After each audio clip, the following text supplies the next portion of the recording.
5 minute में 25 खबरें। केंद्रीय मंत्रिमंडल ने सेमीकंडक्टर और डिस्प्ले बोर्ड के विनिर्माण को प्रोत्साहन के लिए पीएलआई योजना को मंजूरी दी। केंद्रीय मंत्री अश्विनी वैष्णव ने योजना की जानकारी देते हुए कहा कि प्रधानमंत्री नरेंद्र मोदी ने एक ऐतिहासिक फैसला लिया है। काशी में मुख्यमंत्रियों के सम्मेलन के बाद आज बीजेपी के नेताओं का दूसरा संगम राम जन्मभूमि अयोध्या में हुआ। आज बीजेपी के राष्ट्रीय अध्यक्ष जेपी नड्डा के साथ बीजेपी शासित राज्यों के 11 मुख्यमंत्री और 2 डिप्टी सीएम रामलला के दर्शन करने पहुंचे। इनमें 8 राज्यों के मुख्यमंत्री अपने परिवार के साथ पहुंचे। धर्मनगरी चित्रकूट में हिंदू एकता महाकुंभ के आयोजन का आज राष्ट्रीय स्वयंसेवक संघ के सर संघ चालक मोहन भागवत एवं जगत गुरु राम भद्राचार्य ने दीप प्रज्वलन कर कार्यक्रम का शुभारंभ किया। महाकुंभ में संघ प्रमुख मोहन भागवत बतौर मुख्य अतिथि शामिल होकर संत समाज से हिंदू हित के कई मुद्दों पर बात की। लखीमपुर हिंसा को लेकर संसद के दोनों सदनों में विपक्ष लगातार हंगामा कर रहा है, जिस वजह से सदन की कार्यवाही कई बार स्थगित करनी पड़ी। लखीमपुर हिंसा मामले में बेटे आशीष मिश्रा को फंसते देख पत्रकारों के सवाल पर बौखलाए केंद्रीय गृह राज्य मंत्री अजय मिश्र टेनी ने मीडिया कर्मियों पर गुस्सा निकालते हुए अपशब्द कहे। 2011 की जनगणना में सामने आए सामाजिक आर्थिक पिछड़ेपन के आंकड़े सार्वजनिक नहीं होंगे। सुप्रीम कोर्ट ने इसके बारे में केंद्र की दलील को स्वीकार कर लिया है।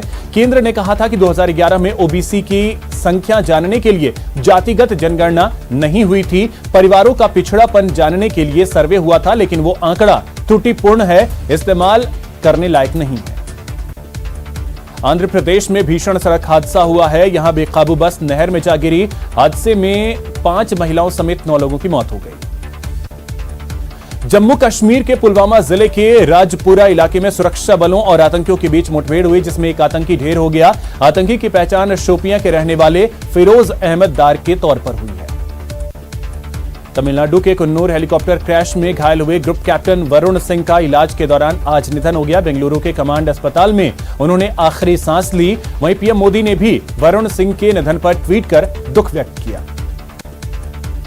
भारत के राष्ट्रपति रामनाथ कोविंद बांग्लादेश के 3 दिन के दौरे पर अपने राजकीय दौरे पर बुधवार को ढाका पहुंच गए। राष्ट्रपति कोविंद का ढाका पहुंचने पर जोरदार स्वागत किया गया। देश पर कोरोना के नए वेरिएंट ओमिक्रॉन वेरिएंट का खतरा बढ़ता जा रहा है। तेलंगाना और पश्चिम बंगाल में ओमिक्रॉन की एंट्री हो गई है। हैदराबाद में ओमिक्रॉन के 3 केस मिले हैं, जबकि पश्चिम बंगाल में ओमिक्रॉन का पहला केस आया है। इसके साथ ही देश में ओमिक्रॉन के मामले बढ़कर 65 हो गए। भारत में 24 घंटे में 6,984 नए कोरोना के केस सामने आए हैं, जो कि कल के मामलों से 20.7% ज्यादा हैं। बता दें कि कल 5,784 नए केस दर्ज किए गए थे। देश में कोविड वैक्सीनेशन 134.61 करोड़ के आंकड़े को पार कर चुका है। हेल्थ मिनिस्ट्री के मुताबिक आज सुबह 7 बजे तक वैक्सीन की 134.61 करोड़ डोज लगाई जा चुकी है। वहीं पिछले 24 घंटों में करीब 68,89,025 लोगों को डोज लगाई गई। श्रीगंगानगर के गोपालसर में संदिग्ध पाकिस्तानी गुब्बारा मिलने से ग्रामीणों में हड़कंप मच गया। मौके पर पहुंची पुलिस ने गुब्बारे को अपने कब्जे में ले लिया और जांच में जुट गई। जालोर के बलवाना गांव में एक महिला ने अपनी 2.5 साल की बेटी के साथ टांके में कूदकर आत्महत्या कर ली। साथ ही महिला ने व्हाट्सएप ग्रुप में सुसाइड से पहले ऑडियो बनाकर वायरल कर दिया। उदयपुर के भोपालपुरा थाना इलाके में शराब के नशे में 2 युवक एक स्कूटी सवार से जा भिड़े। इस हादसे में एक युवक जो कि गंभीर रूप से घायल हो गया। अलवर के भिवाड़ी में एसीबी ने बड़ी कार्रवाई करते हुए शेखपुर अहीर थाने के थानाधिकारी को ट्रैप किया। एसीबी ने 48,000 की घूस लेते रामकिशोर जाट को रंगे हाथों गिरफ्तार किया। चित्तौड़गढ़ पुलिस ने 8 दिसंबर को हुए ब्लाइंड मर्डर का खुलासा कर दिया है और हत्या के आरोप में मृतक के ही 2 भाइयों को गिरफ्तार किया। जयपुर की कालाडेरा पुलिस ने चोरी के मामले में कार्रवाई करते हुए 2 लोगों को गिरफ्तार किया। पूछताछ में दोनों चोरों ने 25 से ज्यादा चोरी की वारदात कबूल की है। सरकार के प्राइवेटाइजेशन को लेकर चल रही तैयारियों का विरोध करने के लिए United forum of bank union ने हड़ताल करने का ऐलान किया है, जिसके मुताबिक अगले 2 दिन यानी 16 और 17 दिसंबर को बैंक बंद रहेंगे। पंजाब के कांग्रेस प्रदेश अध्यक्ष नवजोत सिंह सिद्धू से हरभजन सिंह की मुलाकात के बाद अटकलों का बाजार गर्म है। हरभजन सिंह के भी राजनीति में शामिल होने के कयास लगाए जाने शुरू हो गए हैं।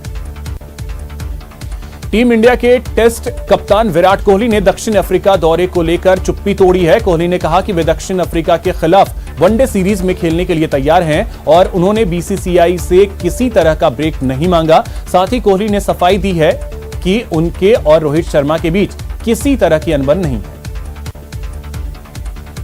पॉर्न फिल्में बनाने और डिस्ट्रीब्यूट करने के आरोप में गिरफ्तार और जमानत पर बाहर आए बॉलीवुड एक्ट्रेस शिल्पा शेट्टी के पति राज कुंद्रा को सुप्रीम कोर्ट से बड़ी राहत मिली है। सर्वोच्च अदालत ने अगले 4 हफ्ते तक उनकी गिरफ्तारी पर रोक लगा दी है। विकी कौशल और कैटरीना कैफ हनीमून से वापस मुंबई आ गए हैं। ये कपल अब 20 दिसंबर को मुंबई में शादी का ग्रैंड रिसेप्शन देंगे। विकी और कैटरीना ने 9 दिसंबर को शादी की थी।